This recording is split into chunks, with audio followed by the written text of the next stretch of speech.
The galaxy was not a quiet place. It was full of voices, ships, and life. From frozen moons to burning deserts, thousands of species had built homes among the stars. Trade routes stretched like glowing rivers between worlds. Markets on space stations buzzed with sound. To many, it felt like the galaxy was safe, full of order and law. But peace is always fragile. From the dark edges of unexplored space came the Vorn. They were not explorers, not traders, and not builders. They were destroyers. Their fleets swept across the stars like storms. Planets that had stood for centuries fell in a single week. Cities turned silent. Refugees filled the void left behind, carrying only what they could save. The galaxy had seen war before. There had been battles between empires and disputes over borders. But the Vorn were different. They were not seeking land, minerals, or control. They left nothing behind. They consumed, destroyed, and moved forward again. Against them, treaties and diplomacy meant nothing. Soon, every race understood the truth. They were not fighting for victory. They were fighting for survival. The first to fall were the small worlds, the colonies far from their home stars. Messages of panic reached the central system's calls for help, pleas for defense fleets. But by the time reinforcements arrived, the worlds were already gone. The Vorn moved fast, striking like blades in the dark. Species that had once spoken with pride now spoke with fear. Some races abandoned their border systems entirely, pulling back to the safety of their home worlds. Others ran without hesitation, leaving whole planets empty to avoid being caught. The stars, once bright with activity, began to dim as trade ships turned into refugee ships. One by one, systems were abandoned. Space stations shut down their markets and became crowded shelters. Whole fleets set course for distant regions of the galaxy, hoping to find safety where the Vorn would never reach. And in the middle of this chaos stood Earth. It was not the most powerful world in the galaxy. Humanity had only been among the stars for a short time compared to other civilizations. Their ships were newer, their fleets smaller, their colonies fewer. To many, humans were seen as young and untested. Yet when the Great Exodus began, humans did not join it. Refugee convoys passed through human-controlled space, begging them to abandon their home. Alien leaders sent messages to Earth's council, warning them that staying was suicide. The Vorn would come, and when they did, Earth would burn like all the others. But on Earth, the answer was always the same. Humanity did not run. It confused the galaxy. Why would a young species choose to fight when even the ancient empires had fled? To many, it looked like arrogance or ignorance. But to the humans themselves, it was something deeper. Earth was not just a place on a map. It was their home. It was the soil their ancestors had walked, the rivers they had crossed, the skies they had dreamed under. To leave it without a fight was unthinkable. So while other species loaded their treasures onto ships, humans prepared for war. On the ground, factories worked day and night. Old machines were torn apart and rebuilt into weapons. Farmers who once grew wheat began growing crops to feed soldiers. Engineers dug into the earth itself, building bunkers and shield generators. Children watched as their parents trained with rifles and drills. In orbit, shipyards glowed with activity. Frigates and destroyers rolled out faster than ever before. Civilian ships were stripped down and rebuilt into gunboats. Pilots trained in endless simulations, learning how to fight against a fleet many times larger than their own. To the galaxy, it seemed like madness. But to the people of Earth, it was survival with pride. Refugees continued to pass by, staring from their windows at the strange sight of humans standing firm. Some ships even stopped, asking again if Earth's people were sure of their choice. Each time, the humans gave the same answer. We do not run. And word began to spread. Stories of humanity's decision traveled faster than the Vorn themselves.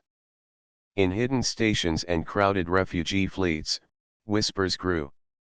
Whispers of a species that stood their ground. Whispers of a planet that would not abandon its soil. The galaxy had been filled with fear for so long. Now, in the middle of despair, there was a spark of something else. Curiosity. Hope. No one knew if humanity could truly stop the Vorn. But everyone knew this: when every other species ran, humanity stood. And the Vorn were coming. The message halls of Earth were filled with voices. Some came through holograms, others through radio, and some in person, but all spoke the same thing: leave while you still can. Dozens of alien envoys gathered in orbit around Earth. Their ships floated near the great human station called Unity Ring, a massive wheel circling above the blue planet. From there, representatives of different worlds begged the humans to see reason. In the main chamber of the station, a wide circle of polished metal and shining screens, the Council of Humanity listened. Generals, engineers, farmers, and scientists sat shoulder to shoulder with leaders from Earth's nations. At the center stood two figures: General Mason, tall and sharp-eyed, and Commander Lee, calm yet firm. The first to speak was an elder of the Zora, a bird-like race with feathers silver as the moon. His voice trembled as he spread his wings. We watched our suns darken. We watched cities burn. You must leave, humans. You must not stay here. The Vorn do not stop. They do not rest. If you remain, you will be crushed. Murmurs filled the chamber. But General Mason only leaned forward. His voice was steady. Earth is our home. We will not leave it. Another envoy stepped forward, this one from the Torval, a tall reptilian species whose scales glimmered green. You are too young to face this. We have lived for thousands of years and even we could not stand against the Vorn. Do not throw away your lives. Join us in the safe zones. Humanity has much to offer, but not if you are ashes. Commander Lee looked around the chamber. And what happens to the safe zones when the Vorn reach them? Will you run again? Will you leave more homes behind? Her words echoed, sharp and cutting. Some envoys shifted uncomfortably, unable to answer. The Council of Humans did not argue with anger. They argued with clarity. One farmer stood and spoke of how his grandparents had tilled the same soil for generations. If I abandon that land, what will I be? He asked. Just another wanderer, waiting to lose the next place too. A scientist spoke of Earth's history. We have faced plagues, famines, and wars. Each time, we endured. We learned that survival is not only about running from danger. Sometimes, survival is about holding on, no matter how strong the storm. Still, the aliens pleaded. The halls shook with their desperate voices. You cannot win. You cannot stop them. There is no shame in fleeing. General Mason rose again, his face stern but calm. Perhaps we cannot stop them. But we can fight. And if we must fall, we will fall standing. That is the choice of humanity. The chamber went silent. No one moved for a long moment. Then the elder of the Zora let out a sorrowful cry. Your courage is madness. But others looked at the humans with something different in their eyes. It was not sorrow. It was not pity. It was respect. When the meeting ended, the alien envoys returned to their ships. Some shook their heads, convinced that Earth was doomed. Others lingered longer, watching the blue planet below with new wonder. The humans had chosen a path no one else dared to take. On the Unity Ring, after the envoys had gone, the human council gathered once more. The room was quieter now, but not empty of weight. Every person there knew what their choice meant. There would be no retreat, no second chance. Commander Lee broke the silence. We must be ready. Not just soldiers, not just fleets. Everyone. A teacher from South America nodded. The children are already helping. They write messages for the soldiers, they collect supplies. They understand what we are fighting for. A miner from Africa added, the caves can be turned into shelters. If the Vorn land, families will have places to hide.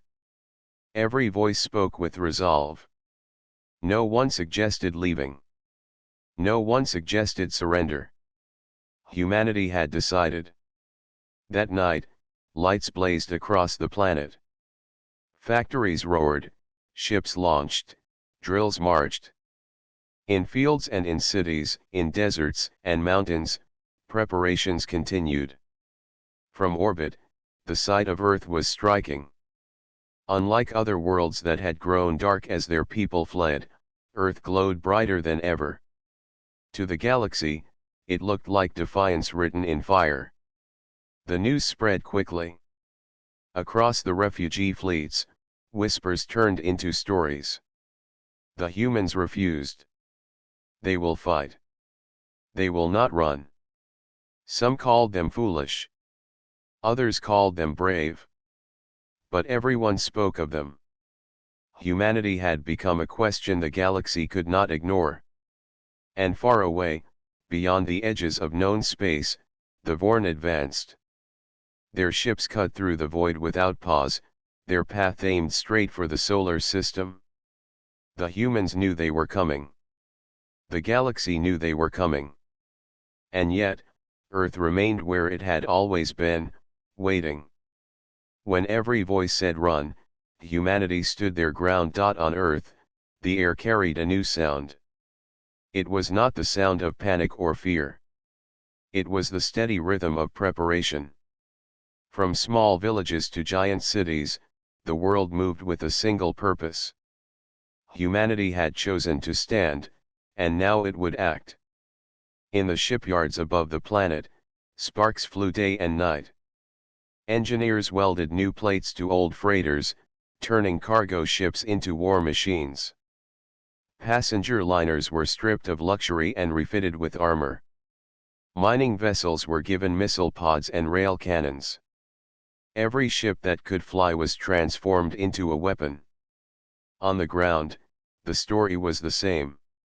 Factories that once built cars now produced rifles. Civilian trucks were converted into troop carriers. Farmers' fields became training grounds. Even old museums opened their doors, donating ancient tanks and aircraft to be restored. Humanity had no intention of leaving anything idle. General Mason walked through one of the largest factories in Europe. The air smelled of oil and smoke. Workers, young and old, hammered and welded. Sparks lit the floor like stars. Some of the machines were outdated, but they worked with determination. Mason paused to watch a boy, no older than 16, carefully guiding a welding torch. The boy looked up and gave a firm nod, his face marked with soot but his eyes full of pride. Everywhere Mason went, he saw the same thing. Not fear.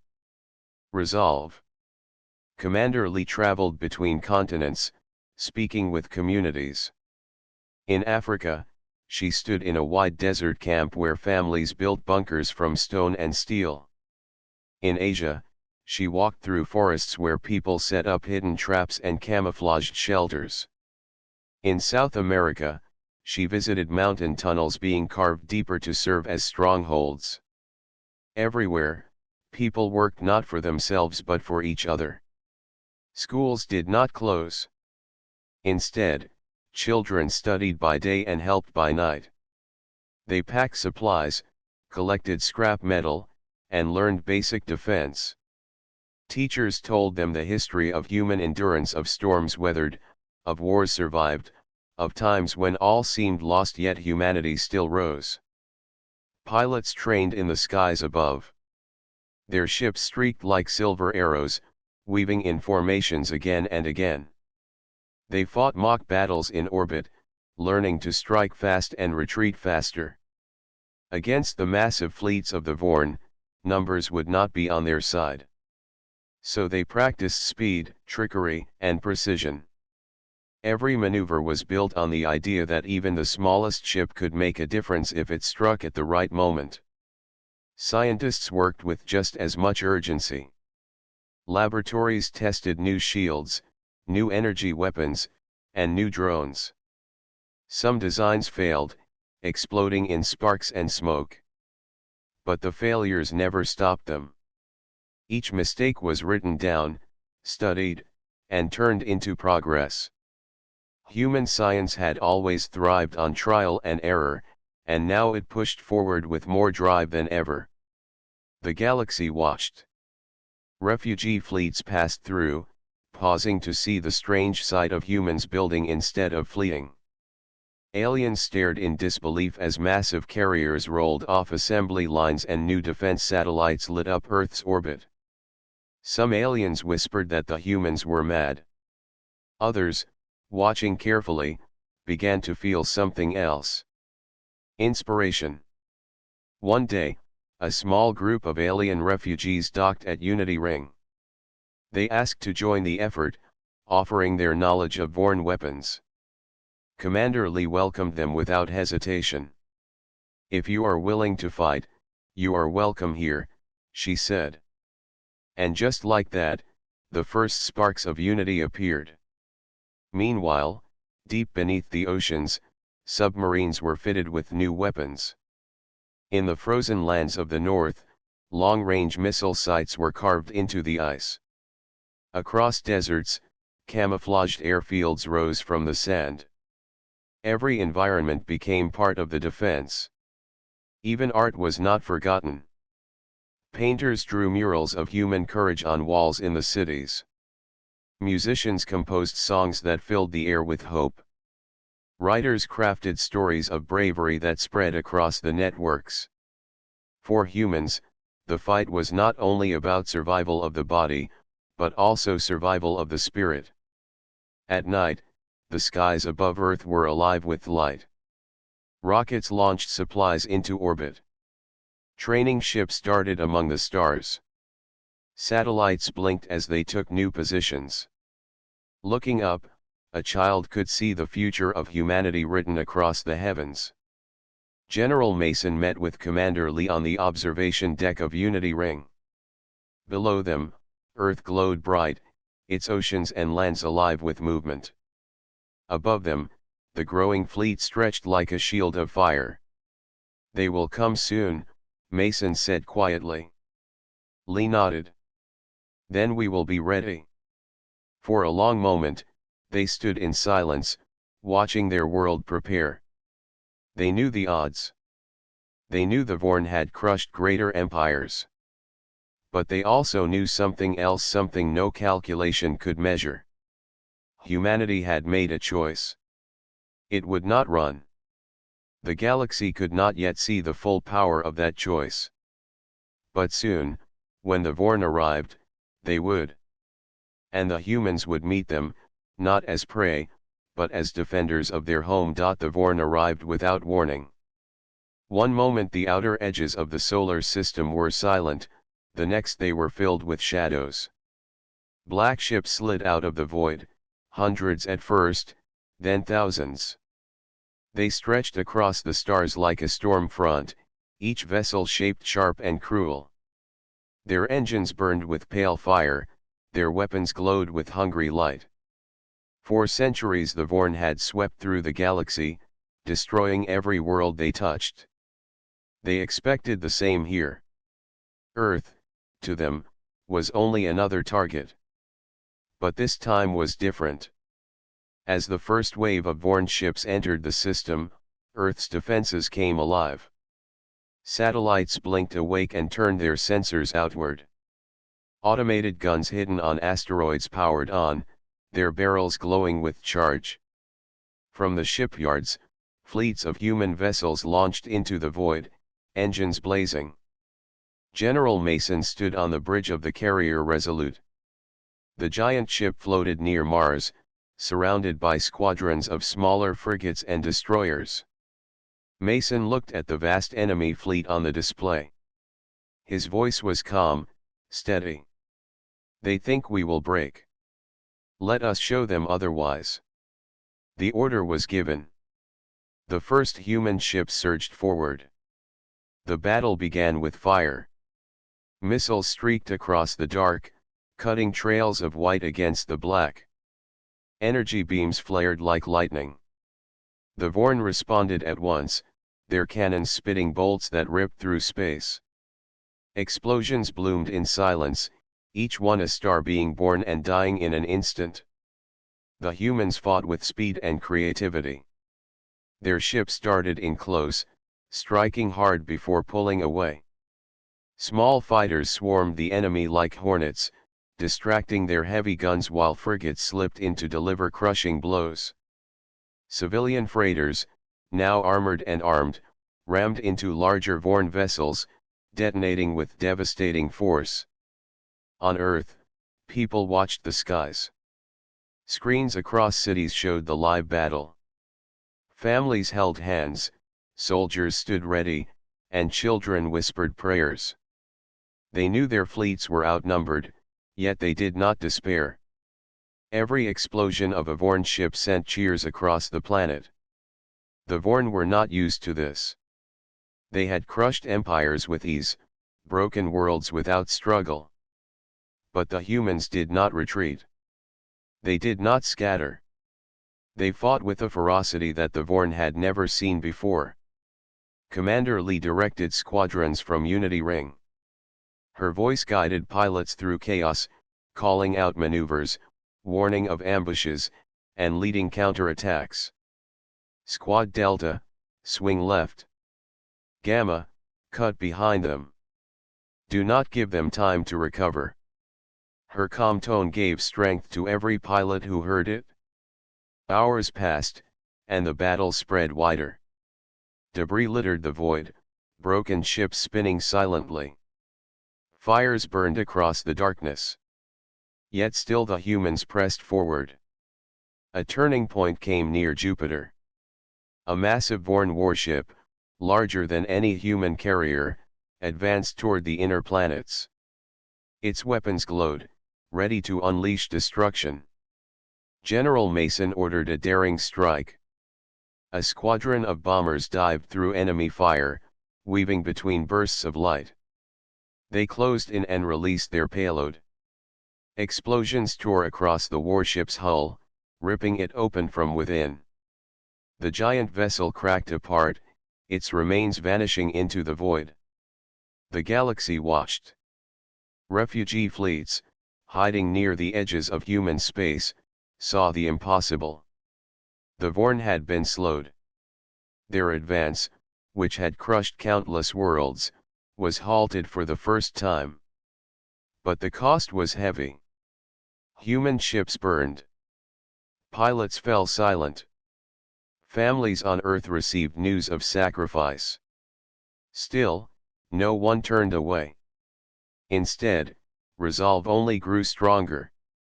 In the middle of the battle, one refugee ship accidentally drifted into the combat zone.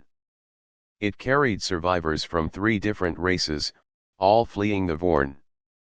A human frigate, already damaged and burning, turned away from the fight to shield the refugee vessel. The frigate absorbed the enemy fire until its hull split apart. The refugee ship escaped, its passengers staring in disbelief at the sacrifice made for them. That story spread faster than the battle itself. Across the galaxy, whispers turned to wonder. The humans protect even strangers. They do not run, even when they could. The battle raged for 2 full days. At last, the Vorn pulled back, regrouping at the edge of the solar system. They had expected easy prey. Instead, they found resistance unlike any before.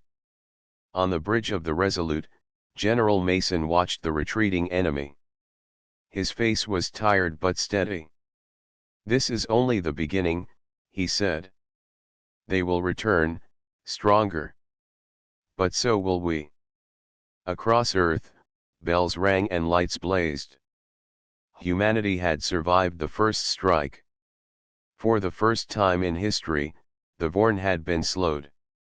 And the galaxy knew that a new chapter had begun. The Vorn returned, and this time they did not only come for the skies. They came for the ground.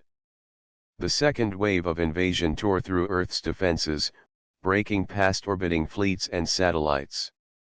Vorn dropships rained down like black meteors, cutting through the clouds and slamming into the soil. Forests shook, deserts cracked, and cities trembled as alien war machines unfolded on the surface of the planet. The humans had expected this. They were ready. In the ruins of New York, streets had been turned into traps. Entire skyscrapers were rigged with explosives.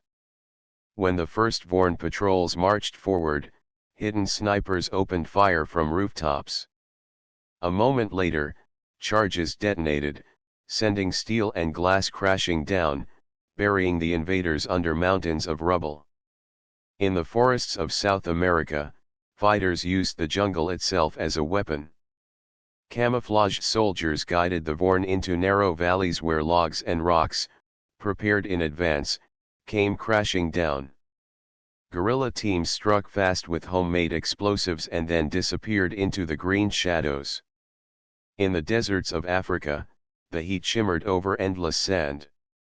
There, armored Vorn walkers advanced, their weapons glowing. But waiting beneath the dunes were human tanks, buried and hidden. They rose like ghosts, unleashing fire that shattered the metal legs of the walkers. As the machines fell, soldiers swarmed over them, planting charges and tearing open their armor. Even the oceans became battlegrounds. Submarines tracked Vorn landing ships, firing torpedoes from the depths. In the Pacific, fishing boats disguised as harmless vessels carried missile launchers hidden under tarps. When the Vorn came close, the boats revealed their weapons, striking before vanishing back into the waves. On every continent, civilians stood beside soldiers. Farmers left their fields to fight. Miners turned their tools into weapons. Engineers built decoys that looked like tanks and bunkers, drawing Vorn fire while the real defenses struck from elsewhere. Children carried water and supplies to the fighters, refusing to leave their families behind. The Vorn were powerful, but they had never faced prey like this. On other worlds, armies had broken and people had fled. On Earth, every street, every tree, and every stone seemed to resist them. Humanity fought with creativity, turning weakness into strength. In one mountain village, Commander Lee stood with a group of locals as they prepared to defend their homes. She carried no weapon in her hand, only a map of the valley. "They will come through here," she told them, pointing to a narrow pass. "We cannot match their strength, but we can use the land." The villagers nodded. They placed explosives along the cliffs, rolled boulders into hidden positions, and dug trenches. When the Vorn arrived, the valley became a trap. Explosions thundered, the cliffs collapsed, and the invaders were forced into tight paths where villagers rained fire from above. When the smoke cleared, the valley was silent except for the cheers of the defenders. General Mason led another front near the plains of Europe. He stood atop a command post built from old stone walls, watching as human artillery fired into advancing Vorn lines. "They expect us to retreat," he told his officers. We give them the opposite. The battle stretched for weeks. Cities became fortresses. Rivers were turned into barriers. Railroads carried not passengers but weapons and supplies. Humanity was bleeding, but it did not bend. Across the galaxy, refugees tuned their receivers to hear the news. They had expected to learn of Earth's fall. Instead, they heard of victories, small ones, costly ones, but victories all the same. They heard how humans fought in the streets, in the skies, in the seas. They heard how families refused to run, how soldiers refused to yield. A story spread of a single farmhouse in Asia where a family stood against a squad of Vorn. Using nothing more than old rifles and homemade traps, they held the enemy back long enough for an entire village to escape. The farmhouse was destroyed, but the legend of that family grew, carried from one refugee ship to another. Another story told of a group of children in Africa who guided lost soldiers through hidden tunnels, saving them from capture. When asked why they risked themselves, the oldest child simply answered, "Because this is our home." The galaxy listened. The galaxy remembered. The Vorn pressed harder, sending more ships, more troops. But the harder they pressed, the more ferocious the resistance became. Earth was not a battlefield the Vorn could simply crush. It was a living planet that fought back with every breath. On a quiet night after weeks of combat, General Mason looked up at the sky.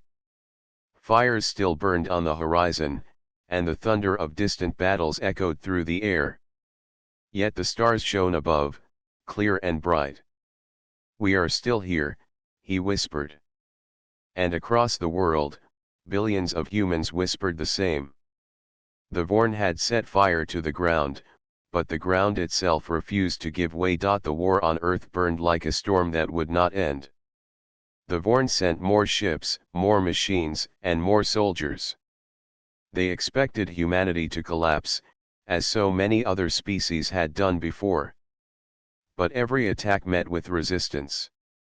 Every landing zone became a battlefield. Every advance cost the invaders dearly. Still, the price for humans was high. Cities were scarred, villages destroyed, and families torn apart. Across the planet, smoke rose into the sky. Yet in that smoke, something unexpected began to spread hope. At first, it was only whispers. Refugee fleets hiding in distant sectors spoke of Earth still standing. Then the whispers turned into messages. Pilots who escaped battles carried the news: humanity had not fallen. Soon, across the galaxy, entire colonies began to watch Earth struggle as if it were a beacon. The turning point came when one battle changed more than a field of war. It changed the spirit of the galaxy. It began in the skies above Europe. A massive Vorn fleet entered orbit, preparing to launch a strike strong enough to break the defenders once and for all. At its heart was a colossal warship, larger than any the humans had yet faced. Its weapons were powerful enough to shatter entire cities in a single blast. General Mason and Commander Lee gathered their officers on the bridge of the carrier Resolute. Maps and displays filled the room, glowing with enemy movements. The officers argued over tactics, but Mason raised his hand. "We cannot let that warship fire on Earth," he said. "If it does, millions will die. We strike first." It was a bold plan, perhaps even madness. The human fleet was smaller, battered, and exhausted.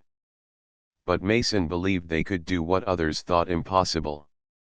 The attack began at dawn. Human ships rose from Earth and the Moon, engines burning bright. Fighters swarmed ahead, weaving through enemy fire. Frigates cut into the sides of Vorn ships, blasting weak points. Bombers dived straight toward the colossal warship, dodging beams of light that split the sky. The battle was fierce. Explosions lit the heavens. Entire squadrons vanished in fire. But humanity pressed on. For every ship lost, another surged forward. For every pilot who fell, another shouted into the comms, "Keep going." At last, the bombers reached the giant warship. Commander Lee herself led the charge. Her small craft darted between towers of enemy guns, striking with precision. One by one, she disabled key systems, opening the path for the rest. Then the human fleet unleashed everything it had. Torpedoes, rail cannons, missiles wave after wave tore into the enemy giant. The colossal warship shuddered, cracked, and finally split apart in a blaze of light. Its explosion filled the skies, brighter than a sunrise. Across Earth, people watching from the ground cheered, their voices echoing through ruined cities and open fields alike. The destruction of the warship sent shockwaves not only through the battle but through the galaxy. The Vorn, for the first time in their endless advance, had lost a weapon they believed unbeatable. They faltered. Their formations broke. Humanity seized the moment, driving them back from orbit. That single victory carried far beyond Earth. Refugee fleets intercepted the news and broadcast it across the stars. Entire worlds heard the same words: the humans destroyed the Vorn giant. They still fight. They still stand. Something began to change. On distant colonies, species that had abandoned hope started to reconsider. Small groups of warriors volunteered to return. A few even set course for Earth, determined to join the defenders. Ships that once carried only frightened refugees now carried weapons, fuel, and supplies. The galaxy, inspired by human defiance, began to stir. On Earth, General Mason stood before his weary troops. Their uniforms were torn, their ships damaged, but their eyes burned with fire. "We have shown the galaxy what it means to fight," he told them. "Now we will show them what it means to win." Commander Lee met with the first alien volunteers who arrived. A group of Zori, their silver feathers dulled by hardship, bowed before her. "We came because you did not run," their leader said. "You reminded us of who we once were." Humans and aliens shook hands, side by side for the first time in the war. The alliance was small, fragile, but it was growing. The Vorn were not defeated, not yet. Their fleet still gathered in the dark, preparing to strike again. But the unbroken defense of Earth and the destruction of the warship marked a turning point. The tide of fear that had swept across the galaxy began to recede. In its place came courage. For the first time since the Vorn invasion began, the galaxy no longer whispered of running. It whispered of standing. It whispered of fighting back. And at the center of it all stood humanity, scarred but unbroken, holding the line for every world that had lost hope. The turning point had come, and the galaxy would never forget it. The skies above Earth were quiet for the first time in months. Broken pieces of Vorn ships still floated in orbit, silent reminders of the great battle. Fires still burned in cities, and smoke still rose from battlefields, but in that silence, something new was born: hope that refused to die. General Mason stood on a ridge overlooking a ruined plain where soldiers gathered to rebuild defenses. Craters stretched as far as the eye could see, yet the human spirit remained strong. Men and women worked with their hands, repairing walls, planting new flags, and helping the wounded. Even in loss, humanity moved forward. Commander Lee joined him, her uniform torn but her head held high. "The galaxy is watching us now," she said. "They thought we would fall. Instead, we showed them what it means to stand." Mason nodded slowly. "But this is only the beginning. The Vorn are wounded, not destroyed. They will return. His eyes hardened. When they do, they will not face Earth alone. Far beyond Earth, messages spread like fire. The story of humanity's defiance traveled faster than ships. Entire worlds listened to the tale of a small blue planet that refused to surrender. On the once broken colonies of the Zori, young warriors lifted weapons again. Among the Sheri, long hidden in caves, families came out to light torches for battle. The lost and scattered were no longer only refugees. They were soldiers rising once more. Soon, ships began to arrive in Earth's orbit not as invaders, but as allies. The first were the Zori, their sleek vessels landing beside human carriers. Their leader, tall and feathered, knelt before General Mason. "You stood when we could not," he said. "Now we stand with you."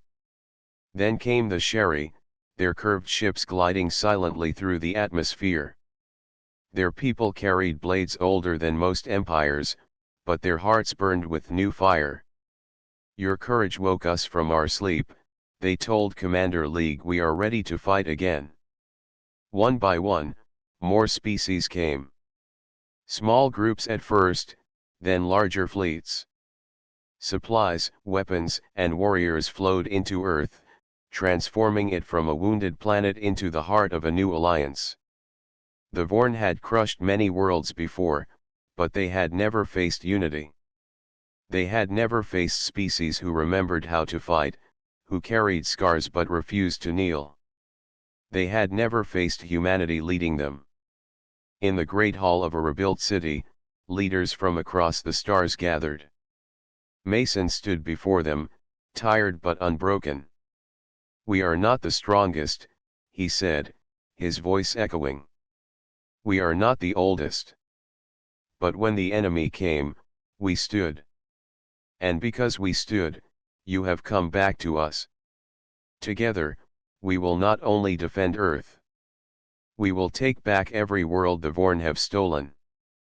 The hall erupted with cheers. Feathers, scales, fur, and skin, different species, different voices, but one purpose. For the first time in centuries, the galaxy was no longer divided. Commander Lee looked across the hall and smiled. She saw children of alien refugees playing with human children, no fear between them.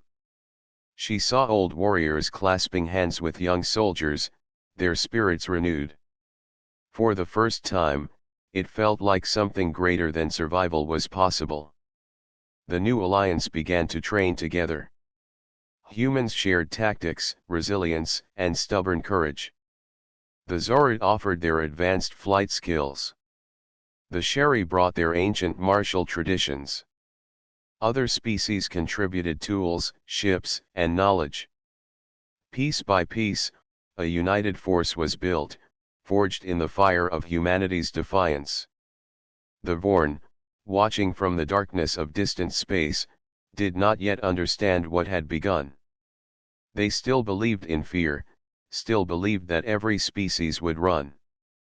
They had not yet learned the lesson Earth had carved into history, that sometimes one stand could inspire an entire galaxy. As months passed, Earth healed slowly. Cities rebuilt, fields regrew, and families returned to their homes. Monuments rose in honor of those who had fallen, not only humans but aliens who had joined the fight. Each stone carried a single promise: we will never run. One evening, Mason walked through a rebuilt square, lanterns glowing softly around him. A child ran past, laughing, carrying a small flag stitched with the symbols of many worlds. The sight filled him with pride. Humanity had given the galaxy something it had lost: courage. Lee joined him, gazing at the stars. "Do you think the Vorn will come soon?" she asked. "They will," Mason said firmly. "But when they do, they will find not a planet, but a people united. Not only humans. All of us." She nodded, and for a moment, they stood in silence, watching the night sky. The war was not over. The Vorn would return with greater force, perhaps stronger than ever. But the galaxy was no longer a place of fear. It was a place where resistance lived, where courage spread, and where humanity had become the spark for a new legacy. When every species had once run, humanity had stood their ground. And because of that stand, the galaxy would never run again.